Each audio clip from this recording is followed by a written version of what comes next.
The information provided in this video is for educational and entertainment purposes only and does not constitute professional automotive, financial, legal, or environmental advice. The automotive landscape, particularly regarding zero-emission vehicles, involves rapidly changing federal and state regulations, tax incentives, and infrastructure developments. While we strive for accuracy based on historical trends and current data, viewers must conduct their own due diligence, consult with certified financial advisors regarding tax credits, and verify local utility regulations before making significant investment or lifestyle changes. Any references to potential savings or performance are based on case studies and should not be viewed as a certainty for every driver. By the end of this year, the average American driver will spend over $3,000 just to keep their internal combustion engine running. Yet 90% of those drivers are currently ignoring a shift in technology that is making their current vehicle a depreciating liability. We are standing at a literal crossroads in American history where the gas station, a staple of the U.S. landscape for over a century, is beginning its slow descent into obsolescence. You have likely heard the debates, the political noise, and the conflicting reports about range anxiety or battery fires. To understand where we are going, we first have to define what a zero-emission vehicle, or ZEV, actually is in the context of the American regulatory framework. While the term sounds self-explanatory, the engineering behind it is a diverse spectrum. Most people immediately think of battery electric vehicles, or BEVs. These are cars powered entirely by electricity stored in a battery pack, with no internal combustion engine at all. Case studies from long-term owners of vehicles like the Chevrolet Bolt or the Ford F-150 Lightning show a dramatic shift in fueling habits, moving from a centralized model where you go to a station to a decentralized model where your home becomes the primary energy source. This shift alone represents a fundamental change in how Americans interact with their infrastructure. However, ZEVs also encompass hydrogen fuel cell electric vehicles, or FCEVs. In this first part of our deep dive, we are setting the foundation. You need to understand that a zero-emission vehicle is not just a car with a different engine. It is a mobile energy storage device. It is a part of your home's electrical ecosystem. It is a data-driven machine that receives over-the-air updates to improve its performance while you sleep. We are going to examine the physics of how cold weather affects ions in a battery, the reality of the American electrical grid's capacity to handle millions of new plug-in devices, and the ethical considerations of raw material sourcing. We are going to look at the right to repair movement and how it applies to high-voltage systems. This is not a sales pitch for a specific brand. This is a technical and economic briefing for the American driver who wants to be on the right side of history and the right side of their own bank account. We are going to look at the specific regions of the US where ZEVs make the most sense today, and the charging deserts where you might want to wait another 2 years. We are going to dismantle the myths using peer-reviewed data and real-world testing from the mountains of Colorado to the humidity of the Florida Keys. If you have ever felt like the world is changing too fast, and you are being left behind by the technology in your own garage, this masterclass is your solution. Let's begin by breaking down the anatomy of the modern ZEV and why the engine is the least interesting part of the machine. To understand the radical shift occurring in 2026, you have to look past the sleek body panels and into the actual skeleton of the vehicle. For over a century, the American car has been designed around the internal combustion engine, a massive heat-spewing block of metal surrounded by a labyrinth of cooling systems, exhaust pipes, and a complex transmission. In a traditional gas car, you are managing roughly 2,000 moving parts. Every one of those parts is a potential failure point, a friction source, and a drain on your bank account. Now, compare that to the anatomy of a modern zero-emission vehicle. The internal combustion engine is gone, replaced by a power electronics module and an electric motor that is often no larger than a carry-on suitcase. Instead of 2,000 moving parts, you are looking at approximately 20. Imagine a driver named Marcus living in Columbus, Ohio. In the spring of 2026, a severe thunderstorm knocks out power to his neighborhood for 48 hours. 10 years ago, Marcus would have been scrambling for a gas-powered generator, dealing with the noise, the fumes, and the hunt for fuel. But today, Marcus simply plugs his 2026 electric truck into his home's bidirectional gateway. His vehicle isn't just a mode of transport, it is a 90 kilowatt-hour mobile power plant. In this scenario, Marcus is able to keep his refrigerator running, his lights on, and his home security system active for 2 full days using less than 30% of his car's battery. This is the reality of vehicle-to-home technology, or V2H. which has become a standard feature in most American ZEVs as of 2026. The foundation of this technology is the skateboard platform.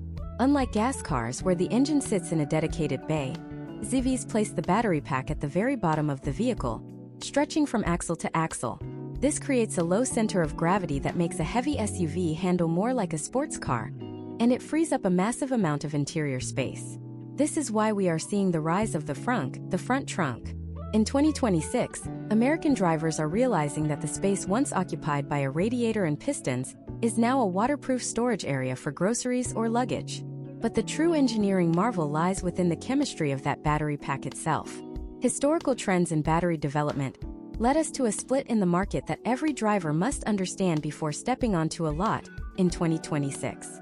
On one hand, we have nickel-manganese cobalt batteries, which offer the highest energy density and the longest range, ideal for those living in the vast stretches of the American West or the Great Plains. On the other hand, we have lithium iron phosphate batteries. These are heavier and offer slightly less range per pound, but they are significantly more durable, capable of being charged to 100% every single day without the degradation issues seen in older models. Case studies from 2026 fleet operators show that LFP batteries can easily last for over 300,000 miles, while maintaining 80% of their original capacity. This is why the resale market for ZEVs is finally stabilizing. The fear that a battery would die after 5 years has been debunked by a decade of real-world data from the first generation of mass-market EVs. Step into the maintenance bay of a modern dealership, and the change is even more jarring. In 2026, the traditional oil change, a ritual that has defined American car ownership for generations, is effectively dead for ZEV owners. There are no timing belts to snap, no spark plugs to foul, and no mufflers to rust out. However, a deep dive into the data reveals a new type of maintenance cost that drivers must budget for: the tire tax. Because ZEVs deliver 100% of their torque instantly and weigh significantly more than gas cars due to the battery, they are harder on rubber. Historical trends show that ZEV tires typically wear out 20% faster than those on a lighter gas vehicle. In response, 2026 has seen the release of specialized EV tires engineered with high-load compounds and tread patterns designed to handle that instant thrust while remaining near-silent on the highway.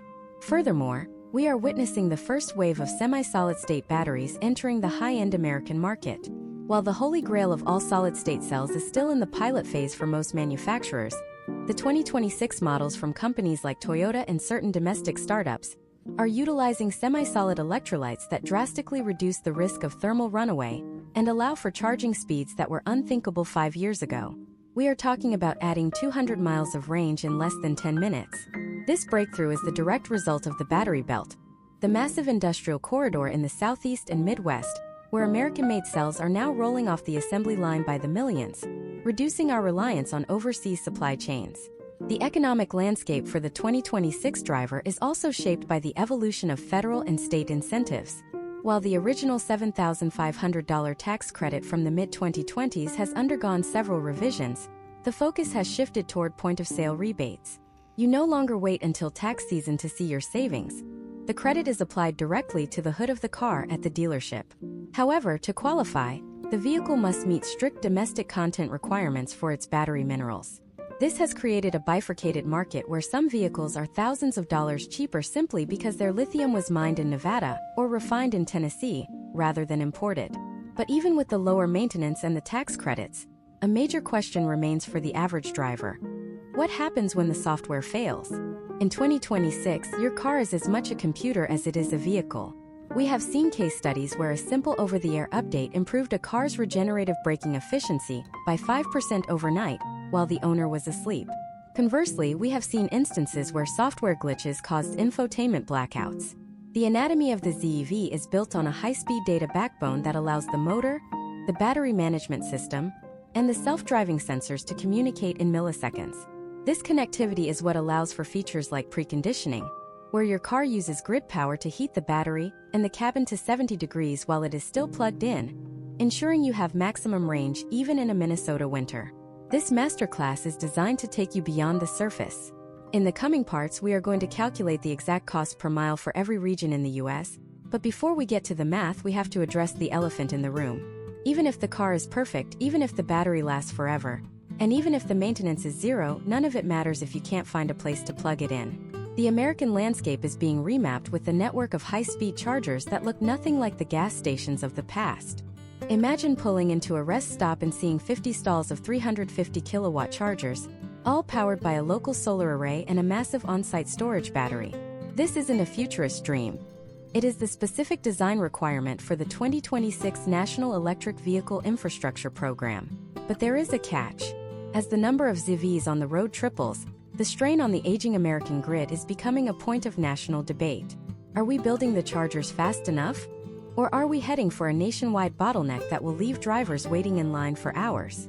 In the next part, we are going to dive deep into the infrastructure wars, the death of range anxiety, and the secret map of the US charging network that every driver needs to have on their dashboard. Infrastructure is the lifeblood of the American road trip. Yet as we move through 2026, the traditional gas station model is undergoing a radical, sometimes painful, transformation. To understand the infrastructure wars, you have to look at the National Electric Vehicle Infrastructure Program, or NEVI. This was a $5 billion federal bet placed back in 2021, and by 2026, we are seeing the physical results along 75,000 miles of designated alternative fuel corridors. The goal was simple: one high-speed charging station every 50 miles, no more than 1 mile from the highway. But the reality on the ground for a driver like Sarah, navigating a cross-country move from Charlotte to Denver, is far more complex than a government map suggests. Imagine Sarah pulling into a travel center in rural Kansas. In 2020, this would have been a gamble. Today, she sees a bank of 8 ultra-fast DC chargers, each capable of delivering 350 kilowatts. But Sarah's experience is dictated by something the average driver rarely considers: the handshake. This is the split-second communication between the car's software and the charging stall. In historical trends, this was the primary point of failure. One brand's charger wouldn't talk to another brand's car, leading to the dreaded charger unavailable message. However, the 2026 landscape has been unified by the North American Charging Standard, or NACS. Almost every manufacturer from Ford to Mercedes-Benz has adopted this single plug type, effectively ending the format war that plagued the early 2020s. But even with the universal plug, the infrastructure war is moving to a new front: uptime and reliability. Case studies from the 2025 National Charging Reliability Report showed that while the number of plugs increased by 30% year over year, nearly 15% of stations suffered from broken screens, payment failures, or derated power levels. For Sarah in Kansas, this means her car's navigation system isn't just looking for a charger. It is live monitoring the health of the station ahead. If the 200 kilowatt stall she was planning to use suddenly reports a cooling fan failure, her car automatically reroutes her to a backup location 5 miles away. This real-time data integration is what is finally killing range anxiety for the American public. Range anxiety is being replaced by what experts call charge time anxiety. It is no longer about whether you will make it. It is about how long you will be sitting there. This is where the physics of the 800-volt architecture comes into play. Most early EVs operated on a 400-volt system, which capped charging speeds. In 2026, many new mid-range and luxury ZEVs have made the jump to 800 volts. For a driver, this is the difference between a 40-minute stop and an 18-minute stop. Imagine if every time you went to a gas station, the pump speed was determined by the year your car was made. That is the current state of the US infrastructure. If you are driving an older 2022 model, you are relegated to the slow lane of charging, while the 2026 models are in and out before you can finish a cup of coffee. Then there is the secret map of the US charging network that doesn't involve highways at all. This is the destination charging layer. As of 2026, big box retailers, hotel chains, and even national parks have realized that an EV charger is the new free Wi-Fi. It is an amenity that keeps customers on site. Data suggests that an EV driver will spend an average of 22% more money at a retail location if they are plugged in. Consequently, we are seeing a massive rollout of Level 2 chargers, the slower 7 to 11 kilowatt units, in places where people naturally park for 2 or more hours. This shift is fundamental. In the internal combustion era, you went out of your way to find fuel. In the ZEV era, the fuel comes to where you already are. However, we cannot ignore the charging deserts that still exist in 2026. While the interstates are well covered, the inner cities and deep rural pockets tell a different story. In high-density urban areas like Brooklyn or Chicago, where street parking is the norm, the lack of home charging remains the single biggest barrier to ZEV adoption. We are seeing innovative case studies involving lamppost charging and curbside pop-up hubs, but the scalability remains a challenge. For a driver living in a third-floor walk-up, the infrastructure war isn't about highway speeds. It is about the right to plug at their own curb. The electrical grid itself is the ultimate infrastructure hurdle. Critics often claim that if everyone plugged in at once, the lights would go out. But historical trends in utility management suggest a different outcome. In 2026, utilities across the U.S. have implemented managed charging or time-of-use rates.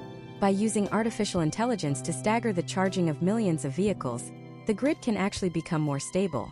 The cars act as a massive distributed battery, soaking up excess wind power at 3 a.m. when demand is low and potentially feeding it back during the 6 p.m. peak. This is known as V2G or vehicle-to-grid. It turns the American fleet of cars into a national strategic energy reserve. Think about the implications for national security. Instead of being beholden to global oil price shocks, the American driver in 2026 is powered by a mix of domestic natural gas, nuclear, solar, and wind. The fuel price becomes a local utility issue, rather than a geopolitical one. But this transition requires a massive investment in transformers and substations. In 2026, we are seeing the first mega-hubs appearing, former gas stations that have been raised and rebuilt with massive on-site battery storage. These batteries, often made from repurposed second-life EV batteries that no longer have the range for a car, but are perfect for stationary storage, act as a buffer. They charge up slowly from the grid all day, and then dump that power into cars at high speed during peak travel hours, preventing a local blackout. For the driver, navigating this infrastructure requires a new set of digital tools. Gone are the days of just looking at the fuel gauge. In 2026, a driver's dashboard is an ecosystem of apps like PlugShare, a better route planner, and proprietary manufacturer networks. You are looking at the price of electricity per kilowatt hour, which can fluctuate based on the time of day, much like surge pricing for rideshare apps. We have seen case studies where charging at 2 p.m. costs 4 times as much as charging at 2 a.m. Understanding this data is the difference between spending $40 a month on fuel and spending $200. The death of range anxiety isn't just about more chargers. It is about better chemistry and better aerodynamics. In 2026, the average range of a new ZEV has climbed to 350 miles, with long-range models pushing past 500. When you combine 500 miles of range with an 18-minute charge time, the functional difference between a gas car and a ZEV evaporates for 99% of American trips. But there is one demographic that is still skeptical, and for good reason: the towers and the haulers. If you are pulling a 10,000-pound trailer through the Rockies, the infrastructure looks very different, and the physics of energy density start to bite back. As we move into the next phase of this guide, we have to look at the cold, hard numbers. We have talked about the tech and the plugs, but what does it actually do to your monthly budget? How do you calculate the gas gallon equivalent when electricity prices vary by state? And more importantly, what is the hidden carbon footprint of the electricity itself? In the next part, we are going to perform a forensic audit of the ZEV economy. We are going to compare the lifetime costs of the most popular American trucks and sedans, revealing exactly when the break-even point occurs, and why for some drivers that point might never come. We are going into the math of the 2026 car market, and the results might surprise you. To understand the financial reality of 2026, we have to look past the sticker price and perform what is known as a forensic audit of the American driveway. For decades, the primary metric for car value was the monthly payment. But in the ZEV era, that metric has been replaced by the total cost of ownership, or TCO. To see how this plays out in the real world, let us look at the case study of Marcus, our driver from Ohio, who is looking at 2 versions of the same compact SUV, a traditional internal combustion model and its fully electric counterpart. In March 2026, the MSRP for a mid-trim gas SUV sits at approximately $30,500. The electric version of that same vehicle starts at $36,500. On the surface, the $6,000 gap seems like an insurmountable hurdle for the average household. But this is where the 2026 federal landscape changes the math. Under the updated Section 30D Clean Vehicle Credit, Marcus qualifies for a $7,500 point-of-sale rebate because the vehicle's battery meets the 2026 requirement of 70% North American component sourcing. Because this is a point-of-sale credit, it acts as a down payment provided by the government. Instantly, the electric SUV is $1,000 cheaper to drive off the lot than the gas version. This is the first time in American history that the net purchase price of a ZEV has consistently dipped below its internal combustion rival in the mass market segment. But the purchase price is only the entry fee. The real divergence begins the moment Marcus pulls out of the dealership.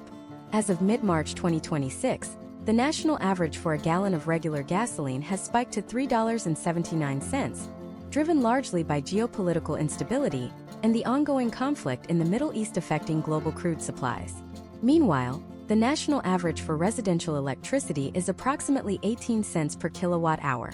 To compare these fairly, we use the gasoline gallon equivalent, or GGE. A standard electric SUV in 2026 can travel roughly 100 miles on 34 kilowatt hours of energy. At 18 cents per unit, that trip costs Marcus $6.12. To travel that same 100 miles in his 30 mpg gas SUV, he would need 3.3 gallons of fuel, costing him $12.50. Every time Marcus drives 100 miles, he is effectively saving over $6, a 50% reduction in his fuel bill. Now, project this over the typical American driving distance of 12,000 miles per year. Marcus is saving $760 annually on energy alone. But the math gets even more aggressive when we look at maintenance. Historical trends from 2024 through 2026 show that while the internal combustion engine requires a $75 oil change every 5,000 to 7,000 miles, plus air filters, transmission flushes, and eventually spark plugs, the ZEV has none of these requirements. Data from the Department of Energy in 2026 suggests that EV maintenance costs average 6.1 cents per mile, compared to 10.1 cents for gas vehicles. Over 5 years, Marcus is looking at an additional $2,400 in savings from avoided mechanical repairs and routine servicing.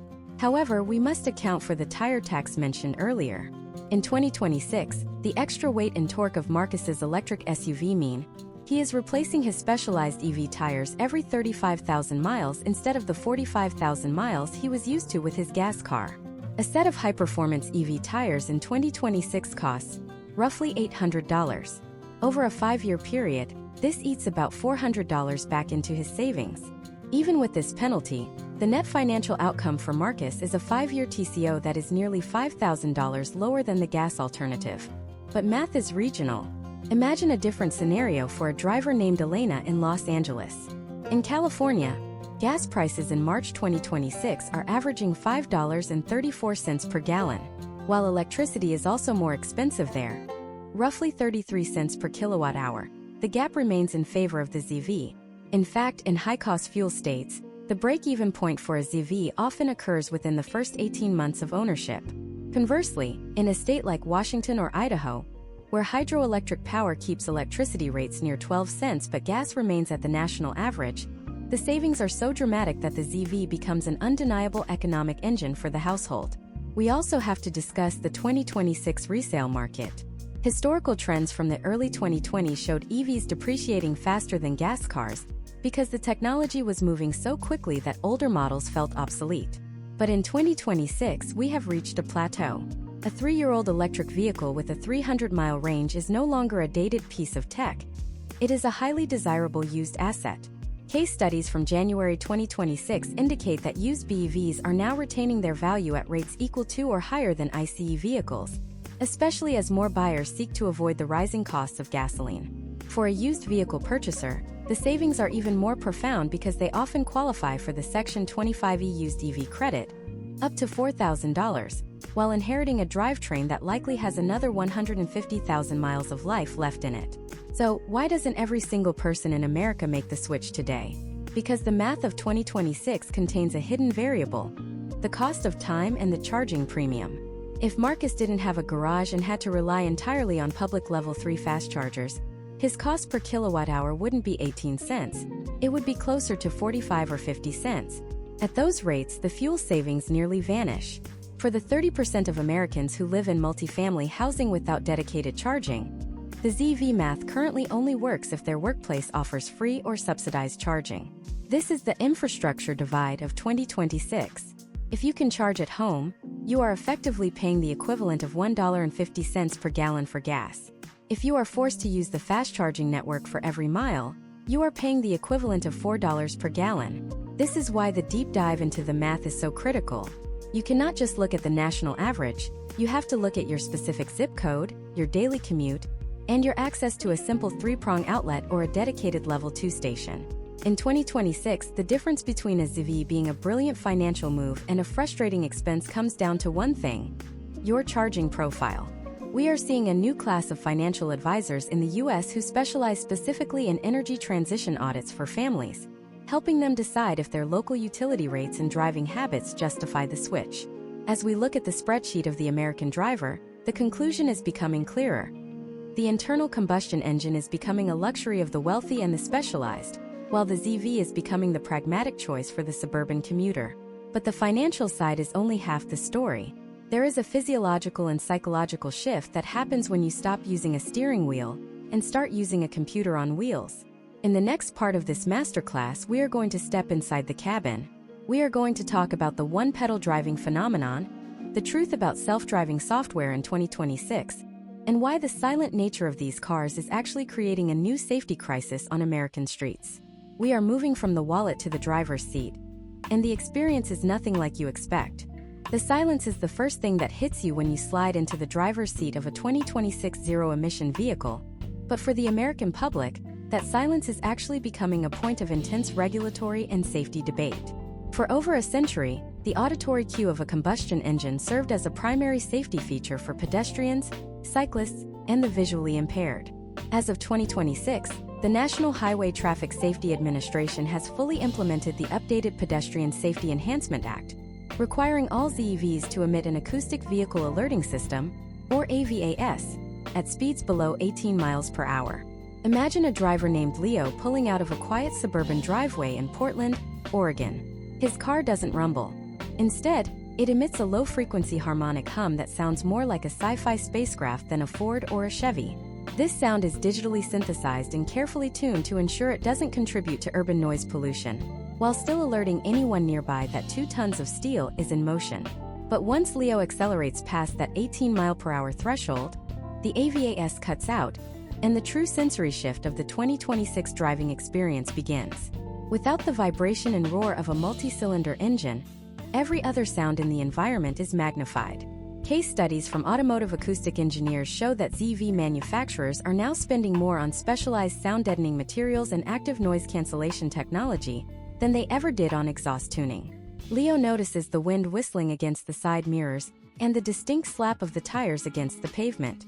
This creates a psychological effect known as the isolated cabin phenomenon. Drivers in 2026 report feeling less fatigued after a long commute because the constant low-frequency drone of an engine, which has been shown in historical trends to increase cortisol levels in stress, is entirely absent. However, this isolation has a downside. It can lead to a reduced sense of speed. Without the auditory feedback of an engine revving through gears, many drivers find themselves inadvertently traveling 10 to 15 miles per hour faster than they intended. This is where the physics of one-pedal driving comes into play. If you have been driving an internal combustion vehicle for 20 years, your muscle memory is built around 2 pedals. One for go, one for stop. In a 2026 ZEV, that paradigm is shifting toward a single-pedal interface. When Leo lifts his foot off the accelerator, the car doesn't just coast. The electric motor immediately reverses its function, acting as a generator to feed energy back into the battery. This creates a significant braking force. In most 2026 models, this regenerative braking is strong enough to bring the vehicle to a complete stop without ever touching the brake pedal. Imagine the potential outcomes for a driver in heavy stop-and-go traffic on the 405 in Los Angeles. Instead of the constant leg fatigue of switching between pedals hundreds of times an hour, Leo simply modulates the pressure on one pedal. Data from 2025 consumer surveys indicates that once a driver masters one-pedal driving for more than a week, 85% of them state they never want to go back to a traditional 2-pedal system. Beyond the physical controls, the 2026 driver's seat is the epicenter of a massive software revolution. We are no longer talking about simple cruise control. The Advanced Driver Assistance Systems, or ADAS, in 2026 have moved into the realm of Level 2 Plus and Level 3 autonomy on most U.S. highways. Imagine Leo is driving from Portland to Seattle. Once he enters the interstate, he engages a system that utilizes a suite of high-resolution cameras, ultrasonic sensors, and, in many 2026 premium models, LiDAR. His car isn't just staying in the lane. It is performing autonomous lane changes to pass slower traffic, adjusting speed based on real-time weather data, and even navigating through complex highway interchanges. Case studies of long-distance ZEV travel in 2026 show that while the driver must remain attentive and ready to take over, the cognitive load is reduced by nearly 60%. This is the promise of the software-defined vehicle. Your car is effectively a robot that you supervise rather than a machine you manually operate. However, this level of technology introduces the 2026 safety crisis: over-reliance. Historical trends in human factors engineering suggest that as systems become more capable, drivers become more prone to secondary tasks like checking their phones or eating. In response, the 2026 interior is equipped with infrared driver monitoring cameras. If Leo's eyes wander from the road for more than a few seconds, or if the camera detects the glow of a smartphone screen, the car issues an escalating series of alerts. If he doesn't respond, some 2026 systems are programmed to safely pull the vehicle onto the shoulder and activate the hazard lights. This is a far cry from the analog freedom of the 1990s, but in a world where ZEVs can accelerate from 0 to 60 in under 4 seconds, these digital guardrails are becoming mandatory for public safety. The cabin itself has also been reimagined. Because there is no transmission tunnel running through the center of the floor, the interior of a 2026 ZEV feels like a mobile living room. The floor is completely flat, allowing for modular center consoles that can slide back and forth, or even be removed entirely. The dashboard is no longer a collection of plastic dials. It is a pillar-to-pillar glass display. This interface is powered by high-end graphics processors similar to those found in gaming consoles, allowing Leo to view high-definition satellite maps, manage his home's smart thermostat, and monitor the exact health of every cell in his battery pack. But the most significant change in the 2026 driver experience is the shift from mechanical feedback to haptic feedback. In an older car, you felt the vibrations of the road through the steering rack. In a ZEV, the steering is often entirely electronic steer-by-wire. There is no physical connection between the steering wheel and the front tires. Instead, sensors detect the wheel's position and send a signal to a motor on the steering rack. This allows the car to filter out harsh bumps and ruts, providing a glass-smooth ride. But for enthusiasts who miss the feel of the road, 2026 software allows you to choose your steering profile. Want it to feel like a heavy 1970s muscle car? There is a setting for that. Want it to be effortless for parallel parking? There is a setting for that too. As Leo navigates his daily life in 2026, he is also participating in a massive data-sharing ecosystem. His vehicle is constantly communicating with other cars on the road, a technology known as V2X, or Vehicle to Everything. If a car half a mile ahead hits a patch of black ice or encounters a sudden traffic jam, Leo's car receives that data instantly and begins to decelerate before he even sees the hazard. This collective intelligence is what makes the 2026 ZEV fundamentally safer than any internal combustion car produced just 5 years ago. Yet, as we peel back the layers of this high-tech driving experience, we find a growing segment of the American population asking a difficult question. What about the soul of the machine? For many, the joy of driving was tied to the mechanical symphony of gears and exhaust. In 2026, the industry is responding with simulated shifting and artificial torque curves, but for the purist, the transition is jarring. This leads us to the broader societal impact. We have looked at the tech, the math, and the driver's seat, but we haven't talked about what happens when these vehicles reach the end of the road. In the next part of this masterclass, we are going to tackle the biggest controversy in the ZEV world: the environmental footprint. We are going beyond the tailpipe and looking at the lithium mines of the Atacama Desert, the cobalt mines of the Congo, and the massive battery recycling centers opening in Nevada and Texas. Is a ZEV actually better for the planet when you factor in the massive energy required to build it? We are going to break down the life cycle analysis with brutal honesty, revealing the truth about the clean energy revolution and the hidden cost of the minerals that power your 2026 commute. To truly understand the environmental footprint of a zero-emission vehicle in 2026, we have to look far beyond the lack of a tailpipe. The most common criticism leveled against the ZEV transition is that we are simply trading an oil pipeline for a lithium mine. To address this, we must perform a full life cycle assessment, or LCA. This process accounts for every gram of carbon emitted from the moment a scoop of earth is moved in a desert to the moment a vehicle is crushed at a salvage yard. Imagine a driver named Jackson in Phoenix, Arizona. Jackson is a staunch conservationist, but he is skeptical. He has seen the viral photos of massive open-pit mines and heard the reports about the high energy intensity of battery manufacturing. To Jackson, the question is simple. At what point does his 2026 electric sedan actually become cleaner than the gas car he traded in? Historical trends in manufacturing data provide a clear, if complex, answer. Creating a lithium-ion battery is an incredibly energy-intensive process. On average, producing a single ZEV results in roughly 70% more emissions during the manufacturing phase than producing a comparable internal combustion vehicle. This is the carbon debt. When Jackson drives his new car off the lot, he is starting in a deep hole. However, the data from case studies in 2025 and 2026 shows that this debt is paid back much faster than critics suggest. Because the electric motor is over 3 times more efficient than an internal combustion engine, Jackson begins paying back that carbon debt with every mile he drives. In the United States, where the electrical grid is rapidly transitioning to a mix of natural gas, wind, and solar, the average break-even point occurs between 15,000 and 20,000 miles. For the typical American driver, that is less than 2 years of ownership. From that point forward, the ZEV is significantly cleaner for the remainder of its 300,000-mile lifespan. But the carbon footprint is only part of the story. We have to talk about the critical minerals lithium, cobalt, nickel, and manganese. In 2026, the sourcing of these materials has become a matter of both ethics and national security. For years, the Democratic Republic of the Congo provided the vast majority of the world's cobalt, often under horrific labor conditions. In response, the 2026 American automotive industry has largely pivoted. Many manufacturers have moved to cobalt-free chemistries like lithium iron phosphate or LFP. For the high-performance batteries that still require cobalt, 2026 supply chains are now governed by the Battery Passport System. This is a digital ledger that tracks every ounce of mineral from a certified clean mine to the specific VIN of the car. If Jackson looks up his car's digital passport, he can see exactly which mine in Australia or Canada provided his battery materials, ensuring they were not sourced using exploitative labor. Furthermore, the mining of the future isn't happening in the ground. It is happening in specialized facilities in Nevada and New York.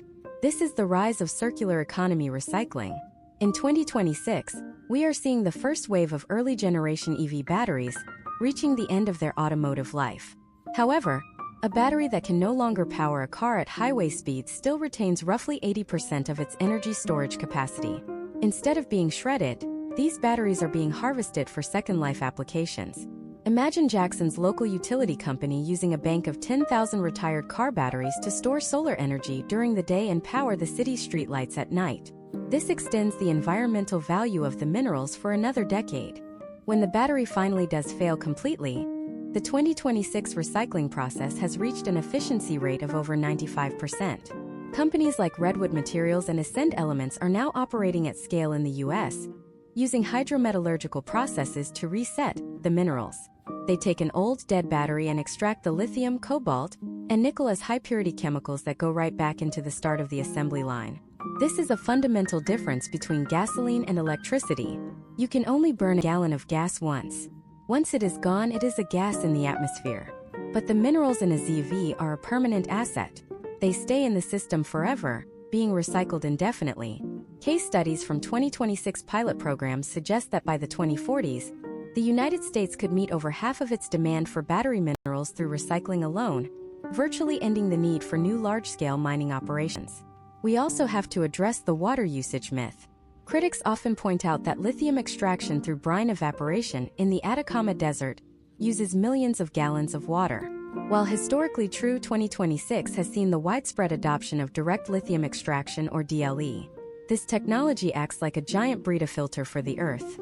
It pumps the mineral-rich water up, extracts only the lithium ions, and injects the water back into the underground aquifer within hours. This process reduces the land footprint by 90% and the water consumption by nearly 95%. For a driver like Jackson, knowing that his car's battery was produced using DLE in the Salton Sea of California makes the transition much easier to justify. Then there is the issue of grid greening.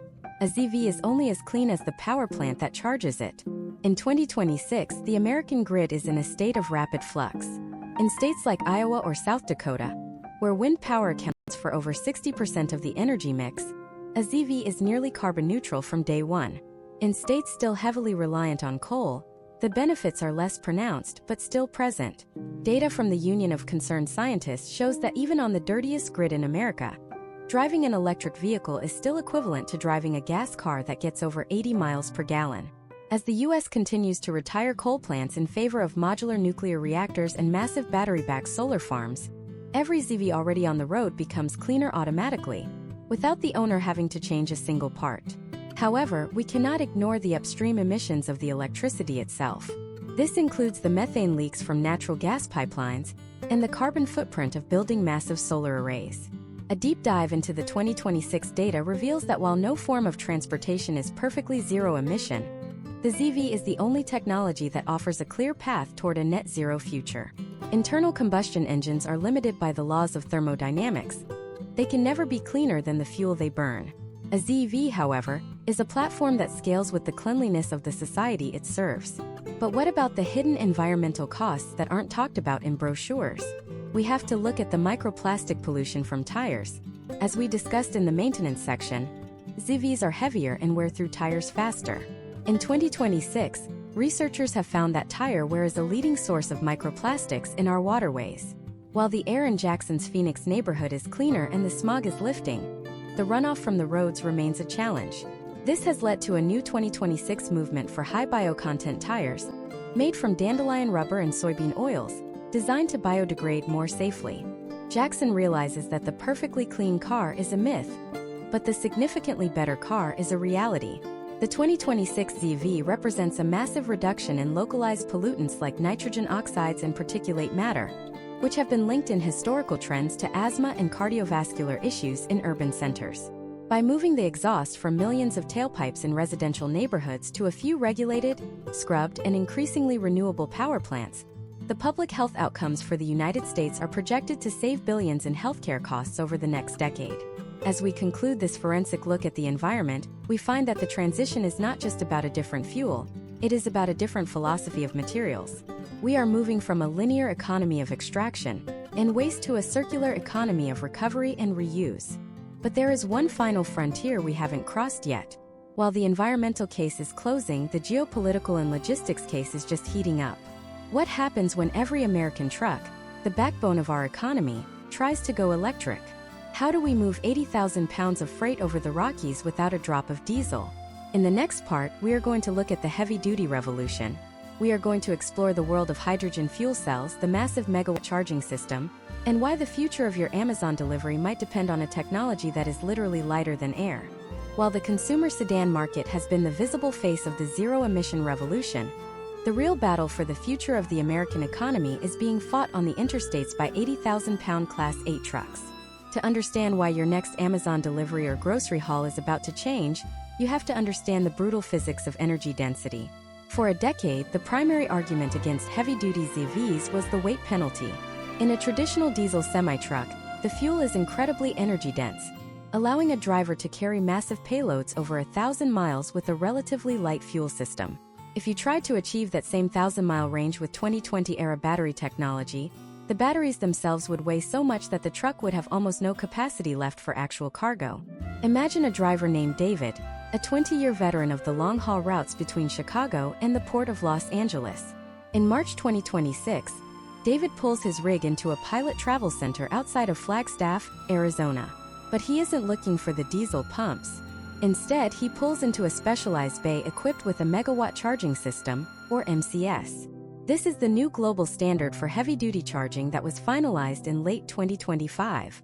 Unlike the chargers for passenger cars that peak at 350 kilowatts, David's stall is delivering a staggering 1.2 megawatts of power. To put that in perspective, 1 megawatt is enough energy to power roughly 750 average American homes simultaneously. The cable is liquid-cooled because the sheer amount of electricity flowing through it would otherwise melt the copper. For David, this technology solves the downtime problem. Under federal hours of service regulations, he is required to take a 30-minute break after 8 hours of driving. With the MCS, his truck can recover roughly 400 miles of range during that mandatory 30-minute window. This is the pivotal moment where the operational utility of a battery electric truck finally matches the rigid schedule of the American logistics industry.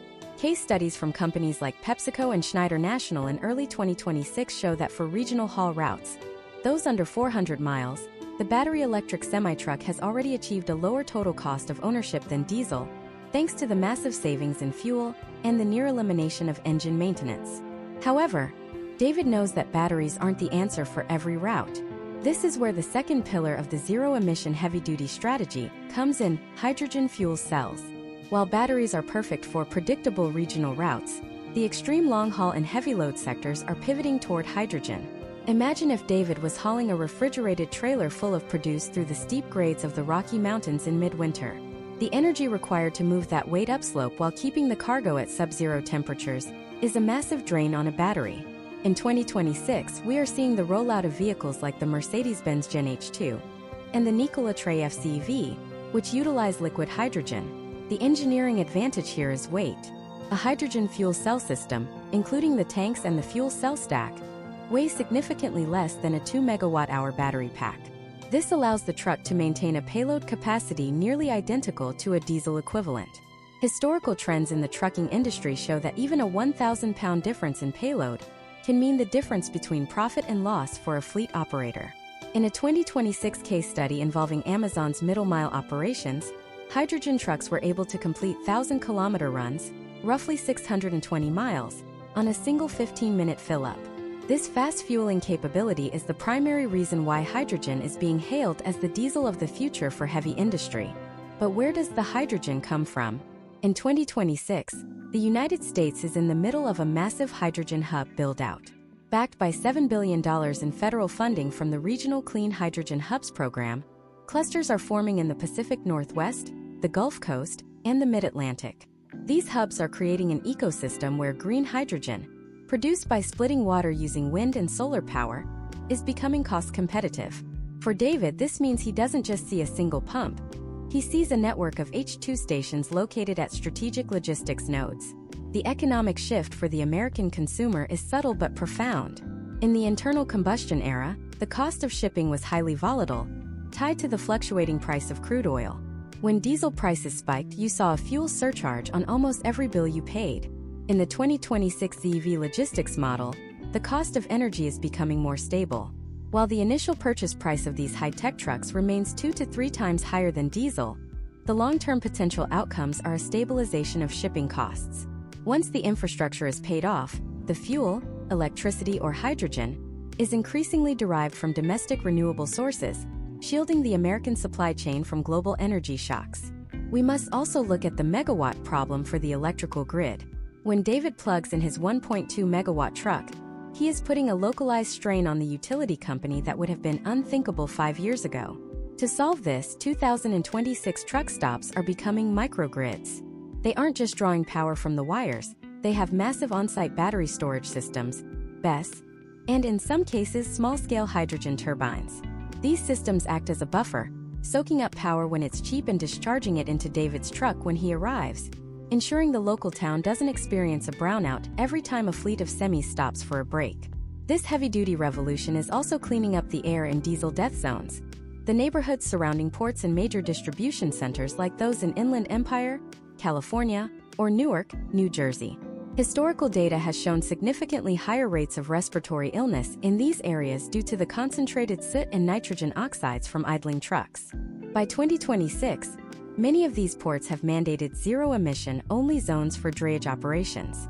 The result is a literal breath of fresh air for millions of Americans, proving that the ZEV transition isn't just about the climate, it's a localized public health initiative. As we look at the massive rigs moving across the country in 2026, it's clear that the one-size-fits-all era of diesel is over. The future is a multimodal energy landscape where batteries handle the short hops and hydrogen handles the heavy lifts. But this leaves the average American driver with a critical question. If the technology is moving this fast for 80,000-pound trucks, what does it mean for the used car market? Should you buy a new ZEV today? Or is there a ticking clock on the value of your current vehicle? In the next part of this masterclass, we are going to dive into the high-stakes world of resale value and the used ZEV market.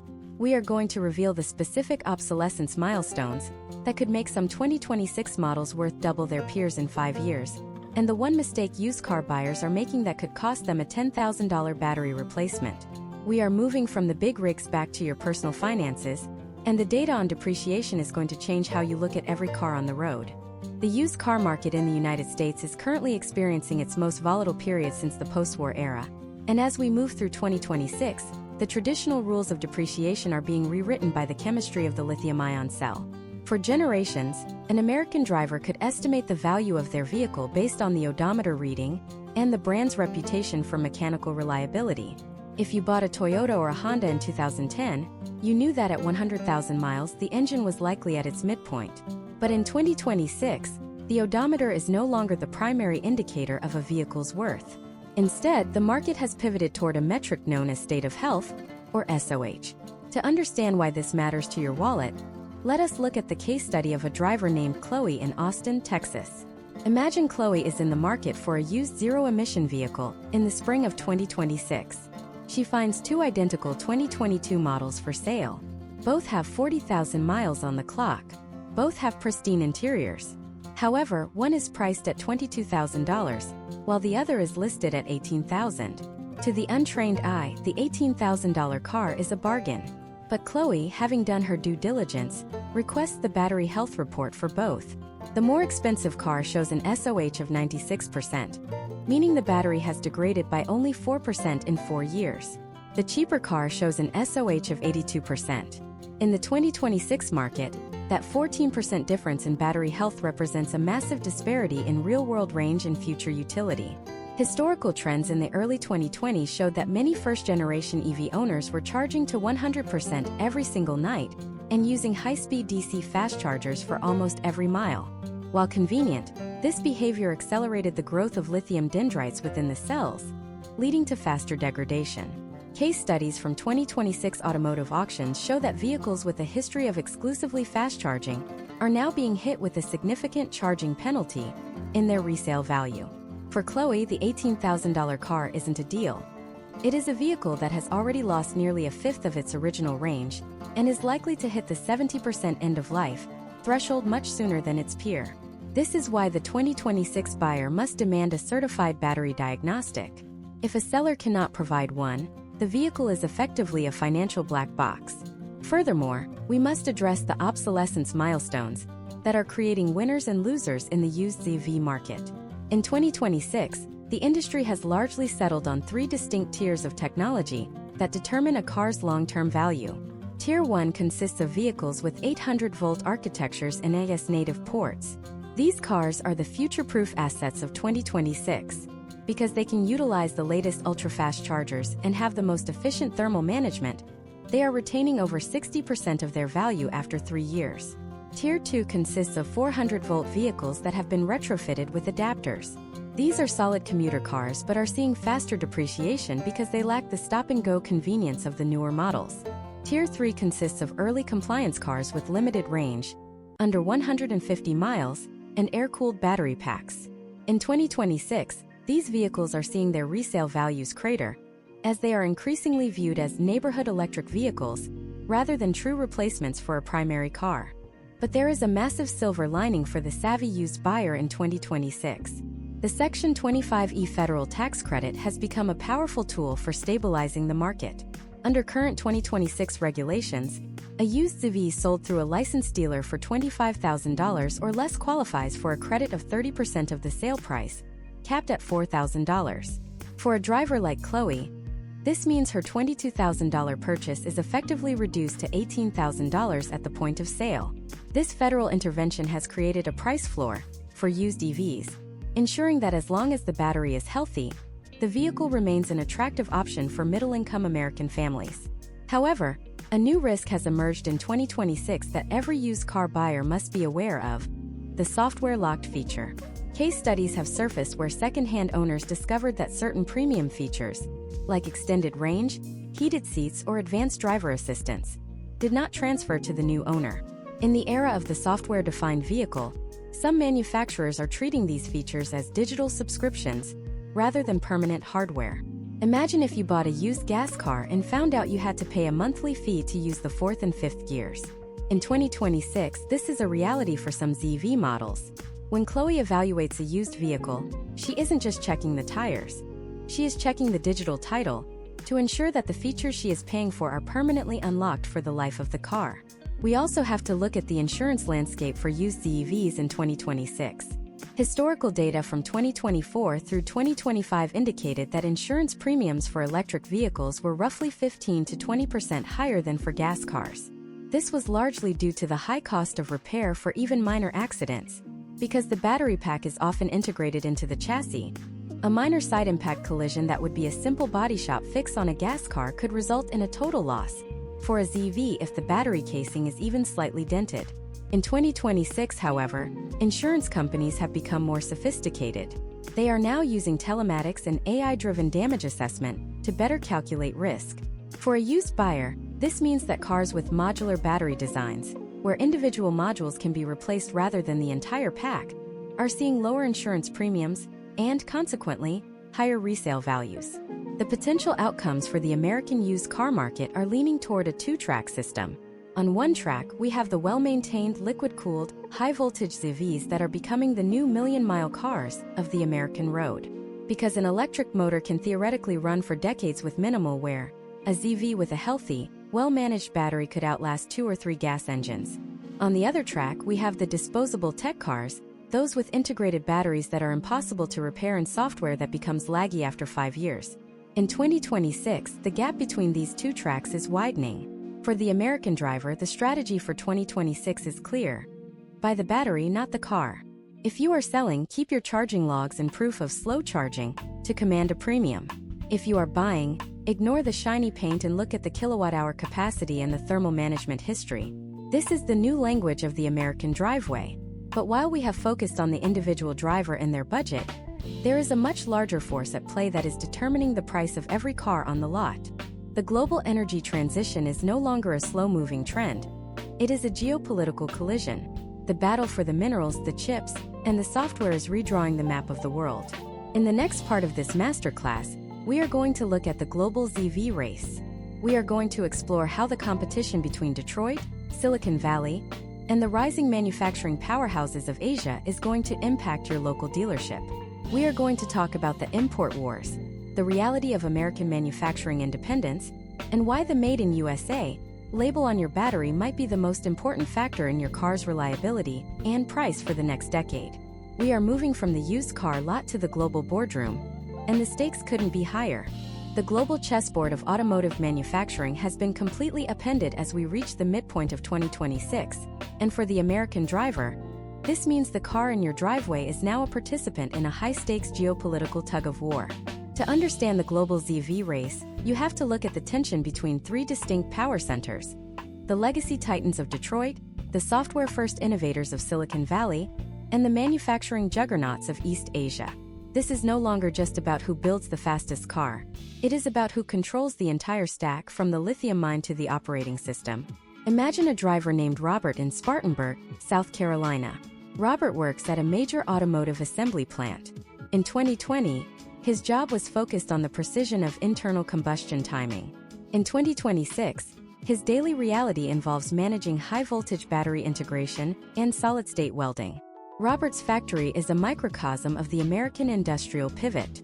Under the pressure of the Inflation Reduction Act and subsequent 2025 trade clarifications, the United States has engaged in a process of reshoring that hasn't been seen since the 1940s.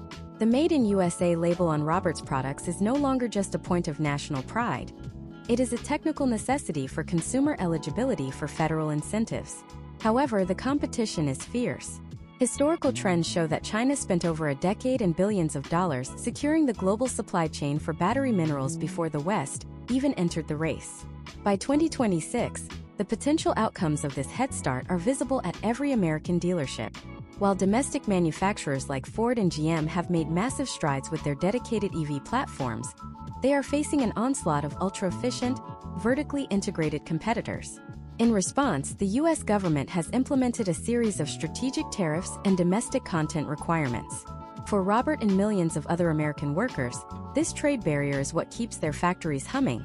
But for the consumer, it creates a complex pricing landscape. Case studies from 2026 show that a vehicle with 60% domestic battery content can be up to $5,000 cheaper than a technically superior import, simply because of how the tax credits are structured. This is the new protectionism. It is designed to ensure that the American middle class is powered by American-made energy. But this creates a paradox. To build cars fast enough to meet demand, U.S. companies often have to form joint ventures with the very international firms they are competing against. We see this in the massive battery plants opening in Kentucky and Georgia, facilities that are owned by American companies but utilize specialized manufacturing technology licensed from abroad. The battle for the global market is also a battle for the software ecosystem.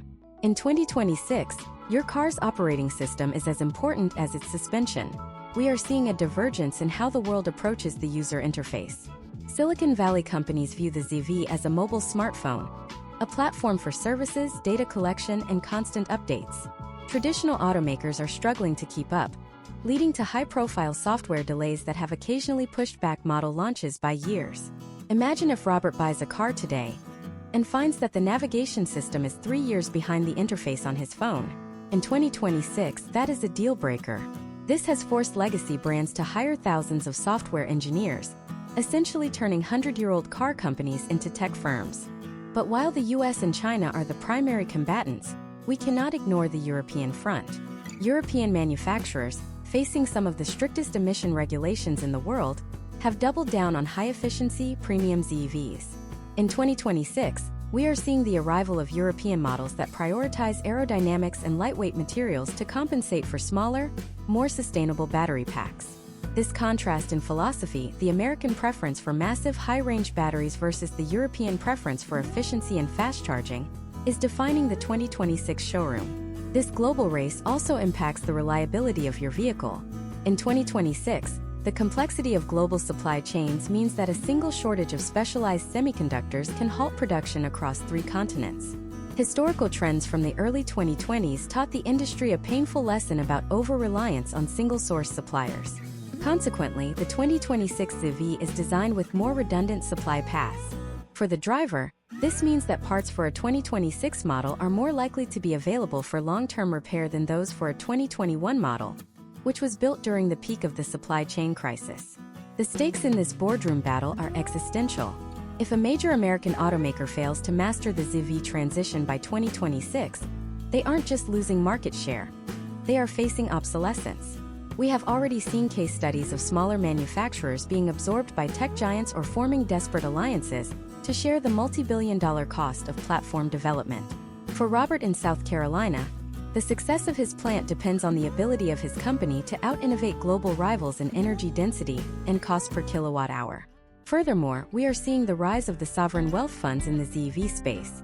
Nations that traditionally relied on oil exports are now investing billions into ZEV startups and charging infrastructure. They know the era of crude is peaking, and they are buying their way into the electricity-driven future. This infusion of global capital is what allowed for the rapid expansion of the U.S. charging network we discussed earlier. Without international investment, the infrastructure would be decades behind where it sits in 2026. As Robert looks out over the parking lot of his factory, he sees a sea of diverse vehicles, some battery electric, some plug-in hybrid, some hydrogen-powered. He realizes that the global ZEV race isn't just about winning a trophy. It's about defining the standard for human mobility for the next century. The winner of this race will dictate the rules of the road, the price of energy, and the privacy standards of our transportation data. But there is one final piece of the puzzle that we haven't touched upon. We have talked about the cars, the trucks, the math, and the global politics. But what does the future actually look like 10, 20, or 30 years from now? Are we going to own cars at all? Or is the ZEV transition just the first step toward a completely different model of American life? In the final part of this deep dive masterclass, we are going to look into the 2030s and beyond.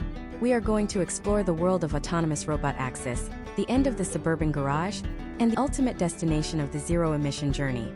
We are going to reveal the final roadmap for the American driver, and it looks nothing like the world we live in today.